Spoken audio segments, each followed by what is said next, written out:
Bienvenidos mis hermanos a esta clase.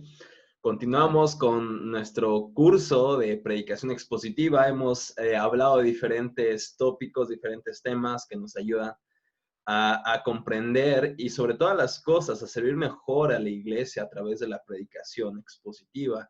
Bueno, la semana pasada hablábamos acerca de preparar el sermón, cómo estamos preparando el sermón para presentarlo a la iglesia. Bueno, fue una charla muy adecuada para nuestros tiempos.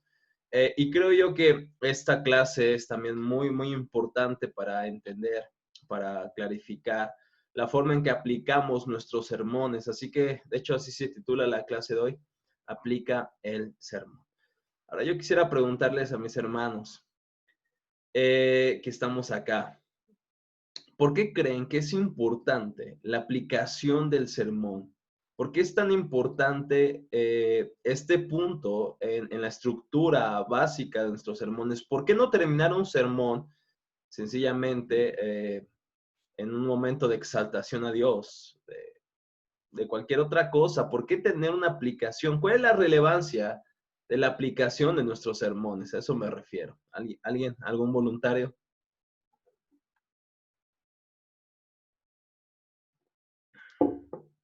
Quiten el micrófono porque están en mute. Ah, Ahí los bueno, pastores, tocayo. Adelante. creo que es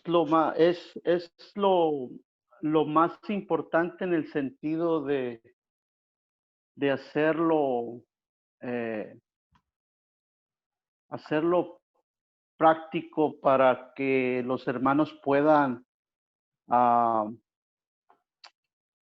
entender el consejo que Dios le está dando y cómo desarrollar o aplicarlo a nuestra vida en un sentido de adquirir el carácter del Señor, el vivir conforme el Señor nos demanda, ¿no? Ir creciendo en el carácter del Señor, que es la finalidad de la aplicación del texto o de la predicación, el mensaje que uno trae a las personas, ¿no? Excelente. Es para forjar el carácter, la imagen de Cristo en nosotros. Ese sería el objetivo de la aplicación, hermano José Luis. Entonces, ¿alguien más, mis hermanos? ¿Por qué es tan importante la aplicación del sermón?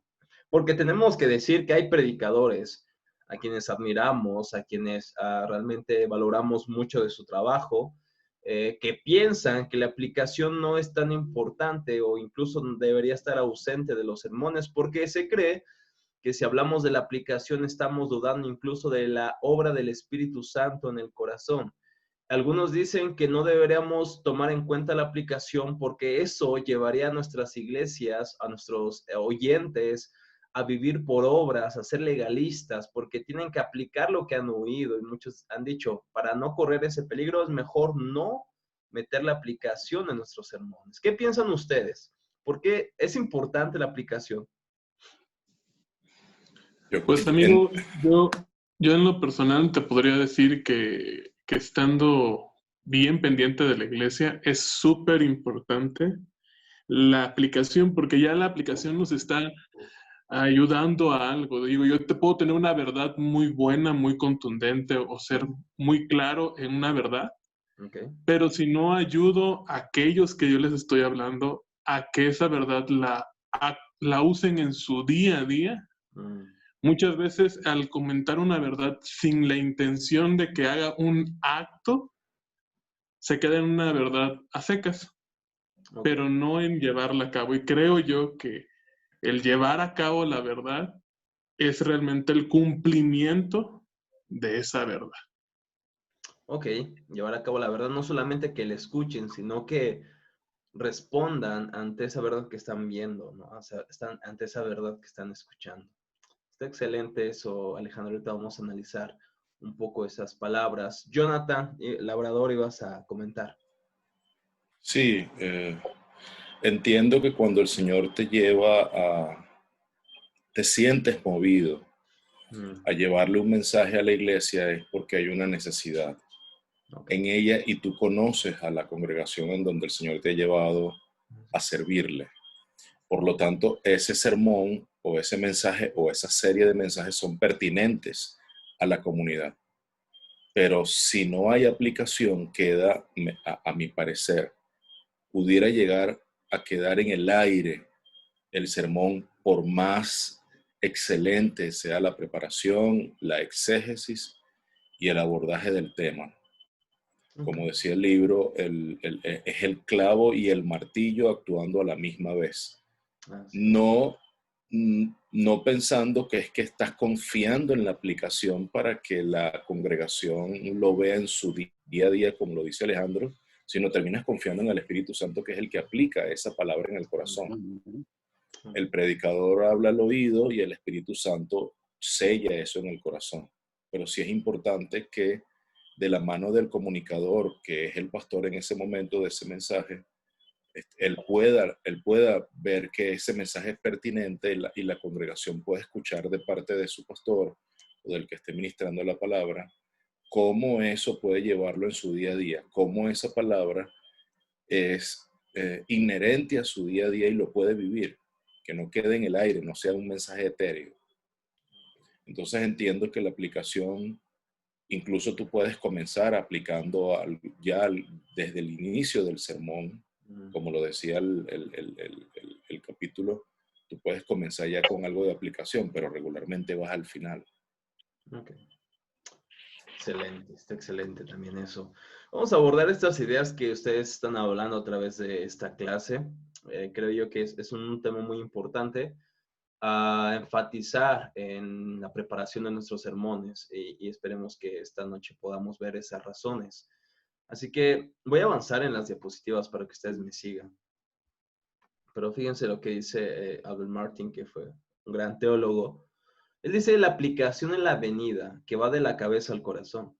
Es el puente que conecta las nociones correctas de la verdad bíblica con los afectos adecuados y la voluntad correcta en virtud de la verdad establecida. Quisiera analizar primero esta parte con ustedes. La aplicación dice que es el puente que conecta las nociones correctas de la verdad bíblica, de lo que se ha expuesto, con los afectos adecuados y la voluntad correcta en virtud de la verdad establecida. Es decir, que la aplicación busca esta persuasión del corazón, no solamente a sentir con la mente, con el corazón, que lo que se está diciendo es verdad, sino que la aplicación busca mover los afectos y al final de cuentas mover la voluntad del oyente para que haga determinadas cosas. Y él continúa diciendo, la aplicación es ese aspecto de la predicación mediante el cual tus oyentes son llevados a sentir que no solo estás declarándoles cosas verdaderas y buenas, sino que estás proclamando cosas esenciales para sus corazones. Es decir, no solamente están diciendo, wow, qué bonito sermón, excelente predicación, excelente exposición, como les he hablado muchas veces. Muchas personas se emocionan de grandes predicadores que hablan con palabras sofisticadas y muy complicadas. Y les preguntas, ¿qué te pareció el sermón? Está increíble. ¿Qué le entendiste? Bueno, realmente no le entendí nada, pero habla verdades muy profundas. No, eso no es predicación. La predicación busca que el corazón, los afectos sean movidos. No solamente la mente para sentir que el que está hablando está diciendo cosas verdaderas. No solamente eso, sino que en virtud de que está diciendo cosas verdaderas de las Escrituras y por el Espíritu Santo, el corazón es cambiado porque ve que eso que está hablando es algo esencial, es algo necesario, es algo que ese oyente necesita escuchar. Los domingos, o cuando tenemos la oportunidad de predicar, no estamos delante de un grupo de académicos que busca obtener más información de determinada área teológica.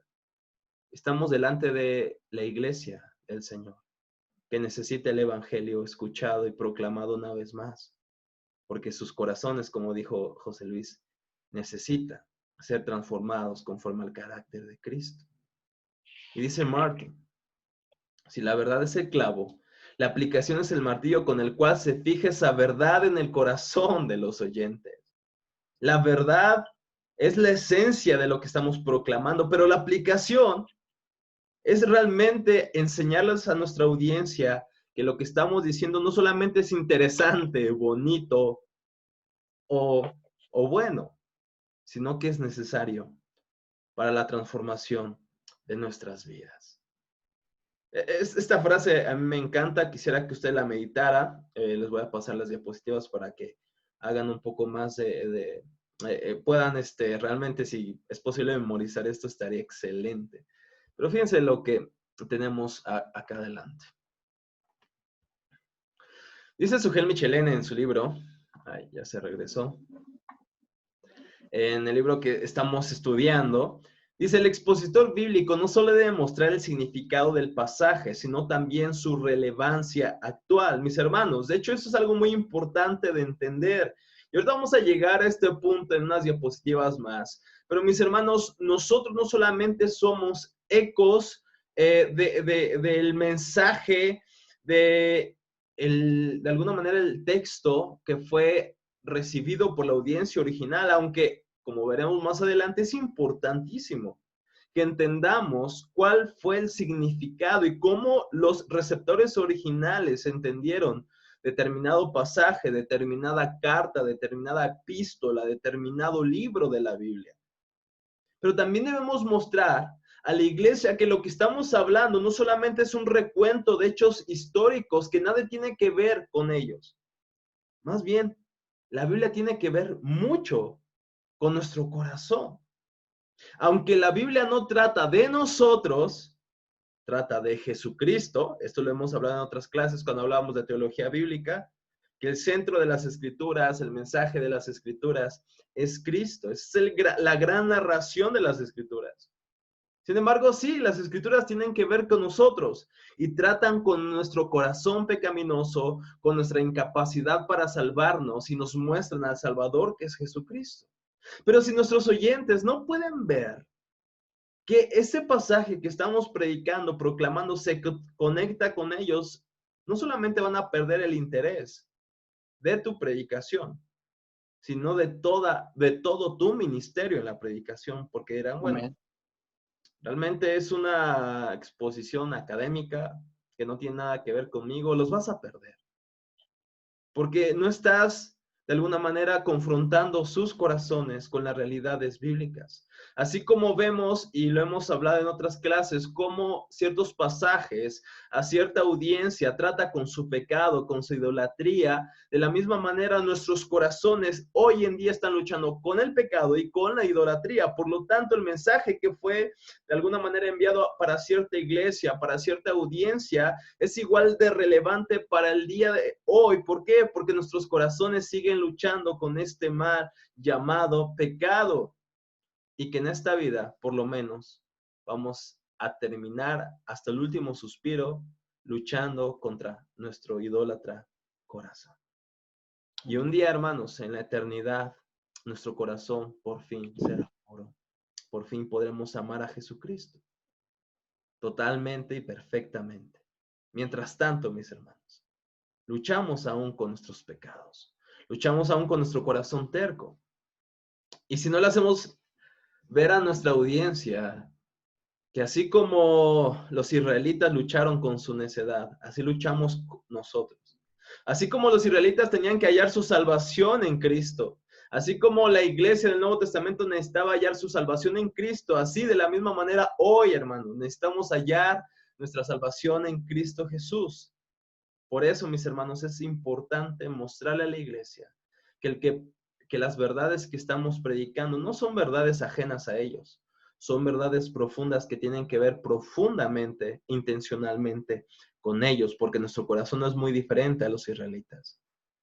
A veces hemos dicho, ¿no? Hemos criticado a los israelitas porque son bien tercos, porque son bien necios, porque desconfían en Dios, pero mis hermanos, si somos honestos, podemos decir que somos igualitos a los israelitas.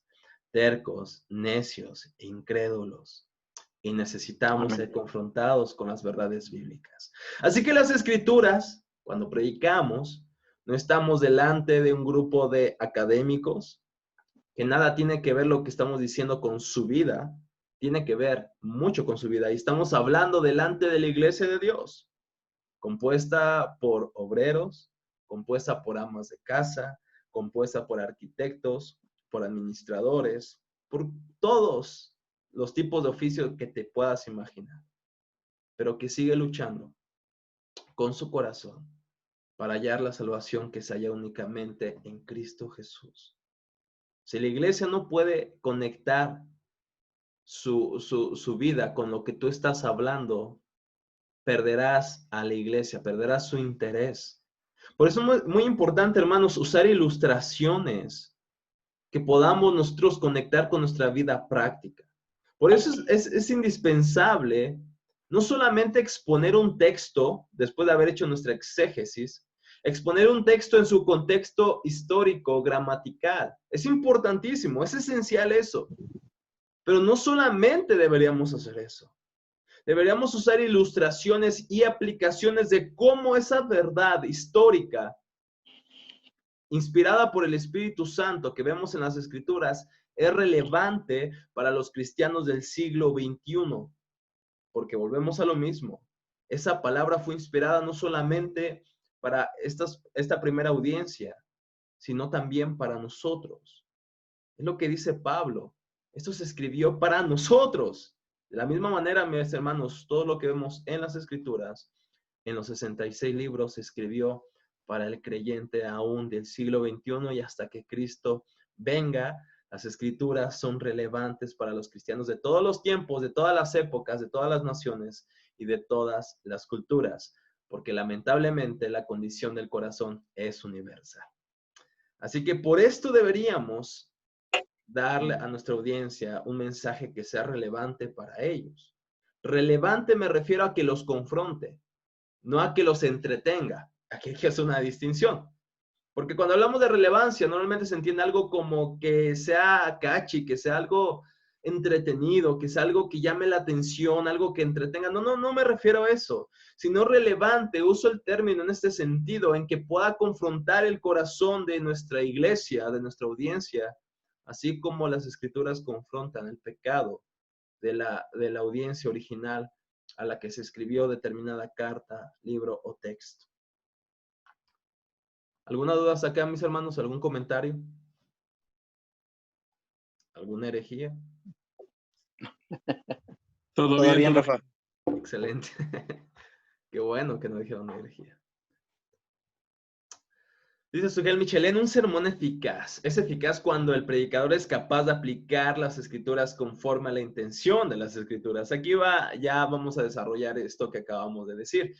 ¿A qué se refiere Sugel Michelén cuando dice que un sermón es eficaz cuando el predicador es capaz de aplicar las Escrituras conforme a la intención de las Escrituras? Se refiere a lo siguiente, y aquí voy a hacer un recuadro que he usado quizá con ustedes, no lo recuerdo bien. Pero esta figura, este triángulo más bien, lo usamos en un taller de predicación en nuestra iglesia con el pastor Joshua Smith, un curso que tuvimos de predicación de parte de Reach Global. Y este triángulo me pareció increíble. Y la pregunta es, ¿cómo podemos aplicar un sermón a nuestra audiencia contemporánea? Normalmente, lo que hacemos, y esto lo hemos adquirido lamentablemente, de un énfasis demasiado devocional de nuestras lecturas de la Biblia. ¿A qué me refiero con esto? Normalmente se nos indica que cuando leamos nuestras Biblias devocionalmente en nuestro día a día, deberíamos leer las Escrituras y preguntarnos inmediatamente, ¿qué tiene que ver esto conmigo? O se nos ha dicho, ¿qué debo de hacer yo con esto? Y aunque es una pregunta importante, esencial, no debería ser la primera pregunta que debería venir a nuestra mente cuando leemos las Escrituras. Una vez que hemos leído las Escrituras, deberíamos preguntarnos qué quiere decir lo que aquí está escrito. Y no solamente qué quiere decir, sino cómo o qué sentido tenía o qué quería comunicar el autor, inspirado por el Espíritu Santo, a la audiencia a la que fue enviada o fue dirigido determinado texto o determinado pasaje.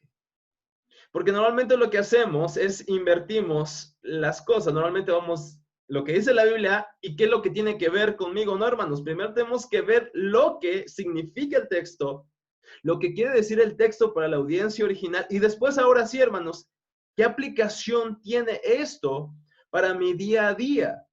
¿Y cómo yo puedo hacer esto? Bueno, hemos hablado del exégesis. Deberíamos hacer un estudio minucioso del texto. Les he recomendado leer diferentes versiones de la Biblia. Si no se conoce el idioma original del texto que se está hablando, por lo menos hacer un estudio de las palabras, de la gramática. De hecho, hermanos, yo estoy partidario de que aquel que no puede estudiar el idioma bíblico no tiene excusa para predicar de una manera bíblica, ya que existen diferentes herramientas, diferentes versiones de las escrituras que nos ayudarán a comprender gramaticalmente un texto, hermanos. Yo sé que algunos pasajes son más complicados en este caso, pero creo que la mayoría de textos de la Biblia, o si no todos, podrían ser predicados, hermanos, en español y de una manera fiel al idioma original o de alguna manera a la intención original de las escrituras. Por lo tanto, hermanos, deberíamos estudiar bien el texto que estamos leyendo, preguntarnos cómo lo entendieron los israelitas, preguntarnos y tratar de llegar a la interpretación más fiel de las escrituras, de cómo lo entendió la iglesia, qué es lo que Pablo quería decir, qué es lo que Pedro quería decir, qué es lo que Moisés quería comunicar, por qué dijo lo que dijo. Esto que dijo, ¿en qué confrontaba a los israelitas? Esto que dijo, ¿en qué confrontaba a los efesios? Esto que dijo Jesucristo, ¿en qué confrontaba a los discípulos o a las multitudes? Preguntarnos y tratar de llegar a ese significado, hermanos, es esencial antes de aplicarlo a nuestra audiencia original.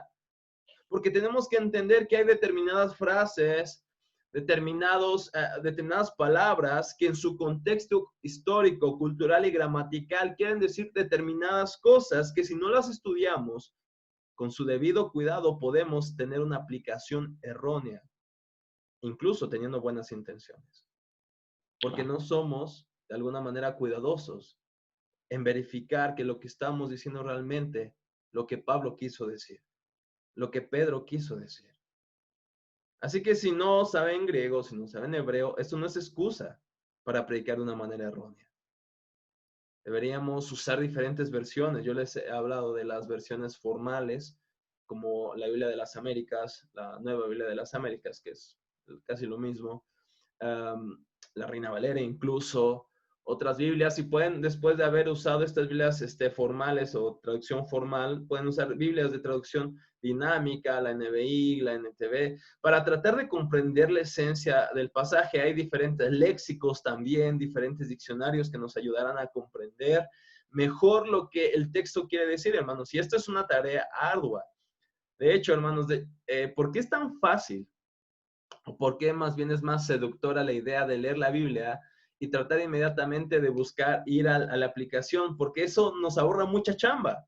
Nos ahorra la chamba de entender el contexto histórico. Por eso les he dicho que los comentarios, mis hermanos, son la mejor inversión que puedan hacer en su biblioteca. De verdad, yo estoy arrepentido y se los he dicho de haber comprado muchos libros que no tengan de diferentes temas. Digo, han sido valiosos, me han enseñado tanto, pero si yo pudiera hablar al Rafa cuando tenía 18 años, 19 años, le hubiera dicho, ¿sabes qué?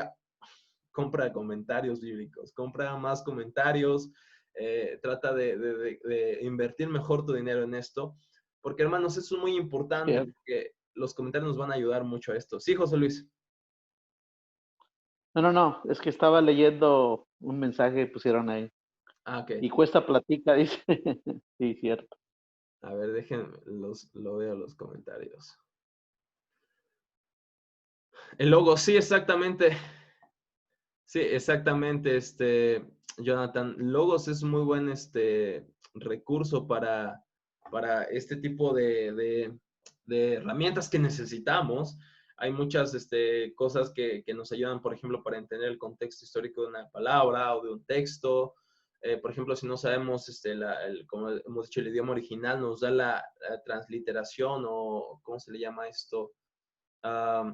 Sí, transliterar el texto en español abajo y arriba en griego, en hebreo, nos ayuda un poquito a entender la estructura, la sintaxis, es muy importante, pero mis hermanos, vuelvo a lo mismo, si no sabemos otro idioma, solamente el español, es suficiente, hermanos, al poner atención en la sintaxis, a poner atención al texto, tratar de leerlo una y otra vez, tratar de memorizarlo, checar diferentes versiones, ir a un comentario gramatical e histórico. Les he recomendado varios. Samuel Pérez Milós tiene una excelente colección de comentarios que nos ayudan mucho al área gramatical, sobre todo si no somos expertos en griego. Si sabes un poco de griego, te ayuda y te beneficias un poco más, pero no es necesario saberlo como para beneficiarte. Otro de los comentarios excelentes, William Hendrickson, tiene unos comentarios muy buenos, con aplicación de alguna manera muy bíblica, y también un trasfondo histórico saludable. Hay otros comentarios de la NBI, por ejemplo, sacó una serie de comentarios contemporáneos muy, muy buenos. Gary Shogren, que es un gran amigo, escribe también en esos comentarios. Tenemos diferentes herramientas que puedan ayudarnos a comprender este pasaje, y después de haberlo comprendido, como hemos dicho, después de haberlo entendido, qué es lo que quiere decir la audiencia original, qué es lo que se refiere al autor, cómo lo entendieron la primera audiencia. Entonces, hermanos, después de haber entendido esto, podemos decir, ¿y esto qué tiene que ver con nosotros? ¿Esto cómo nos confronta? ¿Esto cómo de alguna manera nos tiene que ver con los cristianos del siglo XXI? Y como hemos dicho, hermanos, el corazón del hombre, nuestros corazones siguen siendo los mismos, luchando con el pecado.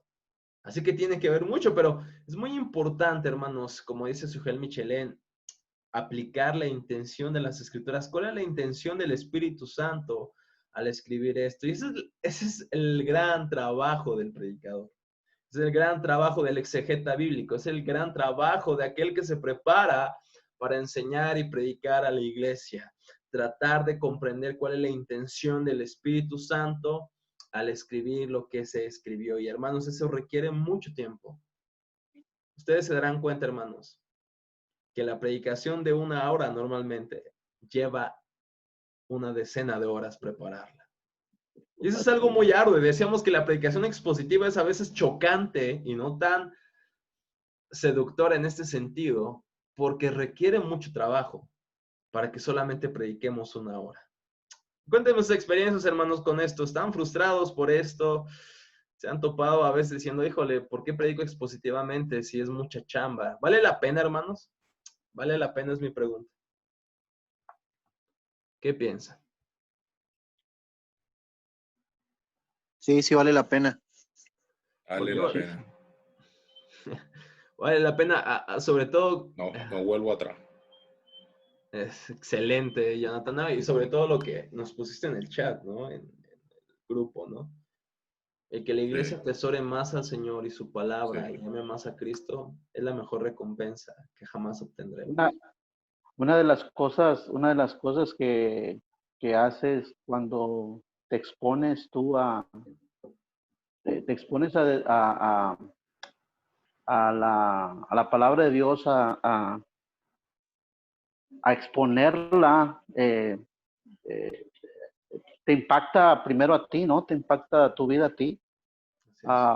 Lo llevas a la práctica y a los oídos de los hermanos, y una de las cosas que últimamente, en medio de tanto de mi debilidad y en medio de mi inutilidad, de a veces poco conocimiento, me gusta porque veo que los hermanos se quedan callados, se quedan silenciosos, se quedan así como, ¿y ahora qué hago? O sea, ¿ahora qué hago? En el sentido de qué hago con lo que estoy escuchando, como tú decías hace ratito. Ya, dices tú, llegas, como dijiste, les choca a ellos en el sentido de que los mueve en sus corazones a decir, wow, tengo que yo hacer algo con esto que acabo de escuchar, ¿no? Eso es algo hermoso, sí. Sí. Ahorita veremos eso, José Luis, ¿no? Cómo a veces muchos predicadores esperan como resultado el aplauso de la iglesia, pero a veces el silencio contemplativo o que nos lleva a meditar en lo que hemos oído, a veces es mejor. O creo yo que preferiría ese silencio en el cual pensamos en nuestro Salvador, en la belleza de nuestro Salvador.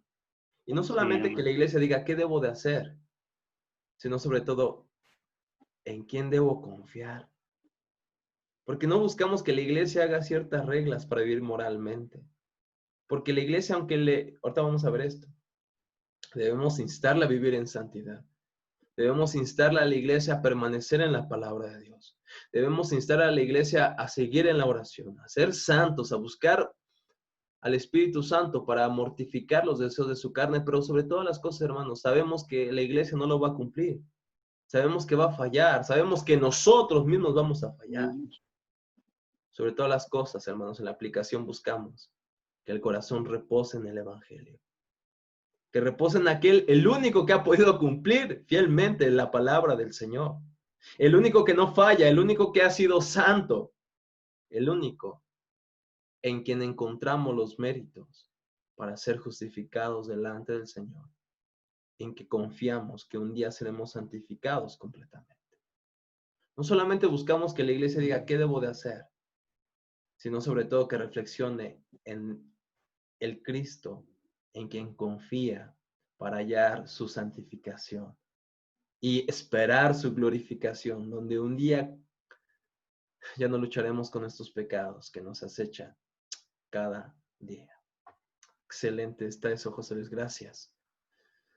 A veces medimos, como he dicho, nuestros sermones, las aplicaciones y la efectividad de nuestros sermones con los halagos, pero me encanta esto que dice Graham Goldsworthy acerca de esto. Dice, muchas veces el sermón es considerado eficaz porque el predicador nos estimuló e incluso nos entretuvo, ¿no? Muchas veces, ¿cómo medimos nuestro sermón es bueno? Cuando la iglesia dice, excelente sermón, ni me dormí, ¿no? ¿Mandé? No, está bien, adelante, hermano, perdón. O cuando dicen excelentes chistes, ¿no? Estuvo excelente el sermón. Pero dice Wordsworth, a veces medimos el sermón por lo entretenimiento. O quizá nos parece acertado porque confirma nuestras ideas preconcebidas o nuestros prejuicios incluso. Pero el predicador debe tener cuidado, dice Goldsworth, pues las muchas felicitaciones y conversaciones sobre qué buen sermón y cómo el Señor nos bendijo durante su charla pueden ser muy seductoras. Lo apropiado puede ser evaluado con facilidad con argumentos puramente pragmáticos. ¿Cómo sabemos que hemos predicado fielmente las Escrituras? Cuando la iglesia viene y nos aplaude, dice una vez este gran predicador y escritor, solamente escribió un par de cosas, pero escribió uno de los libros más fascinantes de todos los tiempos, llamado El progreso del peregrino, John Bunyan, me refiero, este puritano. Una vez al bajar de púlpito le dijeron, excelente sermón. A lo que Bunyan respondió, muchas gracias, pero el diablo ya me había dicho antes de bajar del púlpito eso mismo. Wow. Hermanos, estos halagos a veces son seductores, a veces son engañosos. Un sermón no se mide por la cantidad de aplausos. Un buen sermón no se mide por la cantidad de halagos. Un buen sermón se mide, hermanos, por la confianza que la iglesia ahora tiene en Cristo después de tu sermón. No porque ahora te tienen en un nivel más elevado de adoración, sino porque Cristo ahora está más claro delante de sus ojos, en su belleza, en su hermosura, en la múltiple belleza de sus atributos. No es cuando la iglesia te aplaude a ti, es cuando la iglesia incluso a veces guarda silencio, porque está meditando en cuán es su Señor. O cuando la iglesia irrumpe en llanto, en adoración. Hermanos, eso debería ser nuestra meta al predicar. No importa si ya no se recuerda a José Luis Escobar. No importa si ya no se recuerda a Mauricio Salas. Ya no importa si se recuerda el nombre de Rafael. mientras Cristo sea honrado y atesorado como el tesoro más valioso del universo por la iglesia, que nuestros nombres perezcan, pero que Cristo sea glorificado, mis hermanos. Esa es la gran meta que tenemos en la predicación. Debemos mostrarle a nuestra audiencia que solo en Cristo, hermanos, solamente en Cristo se halla la salvación. Es importante, mis hermanos, hacer aplicaciones. Es importante decirle a nuestra iglesia, lean la palabra. Es importante decirle a nuestra iglesia, oren. Es importante decirle a nuestra iglesia, vivan en santidad. Es importante decirle a la iglesia que busquen al Señor, que sean justos en sus trabajos, que sean santos con sus esposas, con sus esposos. Esto es bueno y es necesario. Pero mis hermanos, tenemos que enfatizar que la iglesia, a pesar de que intente con todo su corazón vivir en santidad, va a fallar. Y que solamente en Cristo hallan su salvación. No en lo que hacen o dejan de hacer. Porque mis hermanos, si terminamos nuestros sermones con hagan esto, una lista de peticiones que ellos hagan, ellos pensarán que su salvación depende ¿de quién? De ellos mismos. Mis hermanos, aunque tenemos que tener estos imperativos en nuestras predicaciones, debemos llevar a la iglesia a confiar en el único que fue capaz de vivir para Dios completamente y que nuestras vidas y nuestra salvación no se halla en lo que hacemos o dejamos de hacer. Nuestra salvación se halla en Cristo. Dice Tim Keller, tanto el legalismo como el antinomianismo hallan su cura únicamente en el Evangelio.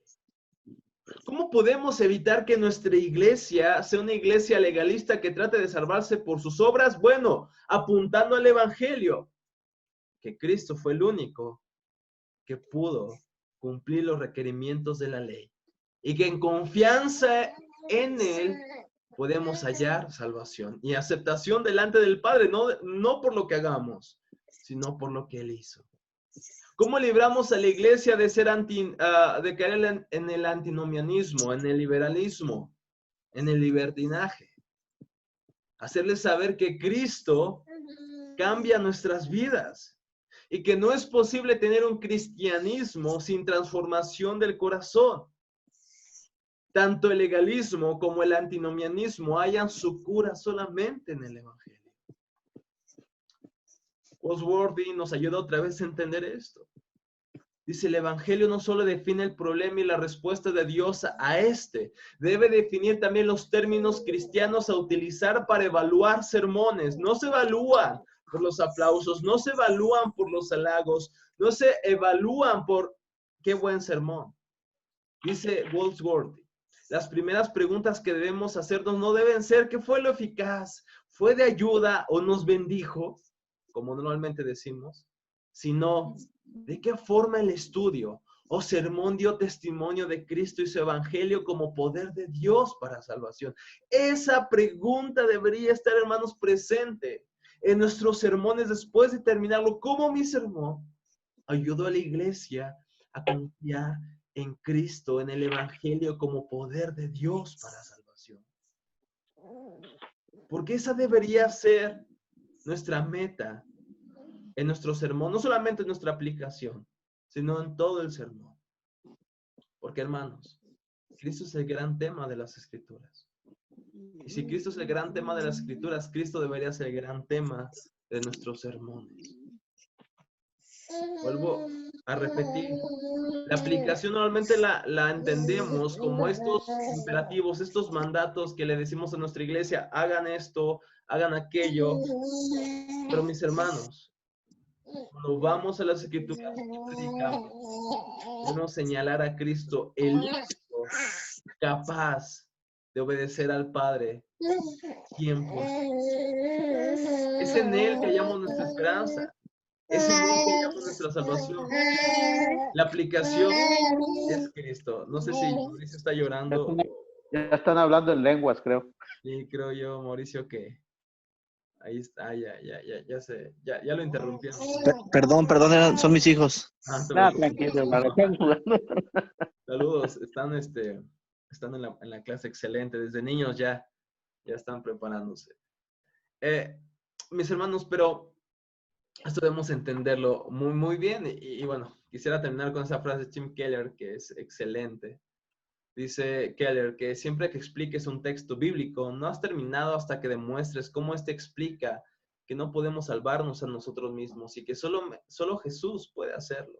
Esto quiere decir que debemos predicar a Cristo desde cada texto, lo cual equivale a afirmar que debemos predicar el Evangelio siempre y no solo conformarnos con ideas generales o moralizadoras. Hermanos, el Evangelio debería ser la gran aplicación de nuestros sermones. No buscamos que la iglesia haga esto o aquello, como algunos cuando predican, por ejemplo, y lo hemos hablado en otras ocasiones, de David y Goliat. La aplicación del sermón es: sé fuerte, persevera y vencerás a tus gigantes. No, ese no es el mensaje del Evangelio. ¿Qué es lo que vemos en el Nuevo Testamento, mis hermanos? Cuando los apóstoles predican, no terminan su sermón, no terminan su mensaje con, de alguna manera, algunos consejos moralistas. Normalmente van al Antiguo Testamento, llevan pasajes a su audiencia del Antiguo Testamento y muestran cómo Cristo cumplió ese texto. Y nos instan a confiar en Cristo. Y después, sí, nos dan imperativos, nos dan mandatos. Pero la base de estos mandatos, la base de estas aplicaciones, siempre es el Evangelio. ¿Por qué orar? ¿Por qué leer la Biblia? ¿Para ganar la salvación? ¿Para agradar a Dios? No, no, no. Todos los imperativos, todos los mandatos, hermanos, es por el Evangelio, es porque en Cristo, hermanos, he recibido el perdón de Dios. Es porque en Cristo tengo mi aceptación y no hago esto para ganar mi salvación, hago esto porque ya he sido salvo, hago esto no por temor a la ira de Dios, porque en Cristo esa ira ha sido satisfecha, hago esto que las Escrituras me mandan a hacer por amor. ¿Cómo no vivir para Dios después de haber entendido lo que se me ha perdonado y delante de quién estoy? Y porque en Cristo hallo mi perdón. Ahora, hermanos, yo debo de cambiar mi vida. O más bien, debo de confiar en aquel que cambia mi vida. Cristo es el centro de las Escrituras. Cristo debería ser el centro de nuestros mensajes y debería ser la meta última de los mismos. Debemos señalar a Cristo siempre para cuidar a nuestra iglesia del legalismo y del antinomianismo, porque en el Evangelio se halla la cura para ambos males. Mis hermanos, esa es la aplicación de nuestros sermones.